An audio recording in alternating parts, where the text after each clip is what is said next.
আজি ৰাতি ভাত সাঁজ এয়া একেবাৰে সিম্পল কৰি বনালোঁ আৰু ভাত আচাৰ মৰিচা চব্জি বন্ধাকবি চব্জি আলু আৰু কণী লগত ভাজিছিলোঁ তাৰপিছতে এয়া হৈছে চানা চাটনি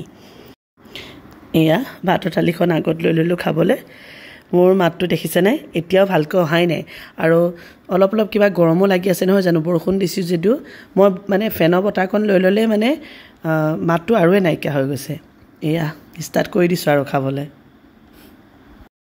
খাবলৈ সঁচাকৈ বহুত টেষ্টি হৈছিলে জানেনে এই মৰিচা চব্জিখিনি যে বহুত খাবলৈ ভাল হৈছে আৰু এতিয়া নতুনকৈ বন্ধাকবি ওলাইছে ক'বই নালাগে আৰু খাবলৈ সঁচাকৈ বহুত ভাল লাগিছিলে কাৰণ চিম্পুল যে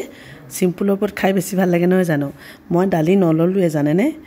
আৰু ভাত খাই থাকোঁতে আমি একেলগে ভাত খাওঁ যে চবেই সেইকাৰণে কথা আমাৰ বেছি ওলায় খোৱা কম হয় সেইকাৰণে ভাত খাওঁতে আমাৰ বহুত দেৰিয়ে হৈ যায় ঠিক আছে তেন্তে আজিলৈ মই বিদায় লৈছোঁ আকৌ এটা নতুন ভিডিঅ' লৈ আহি আছোঁ বাই বাই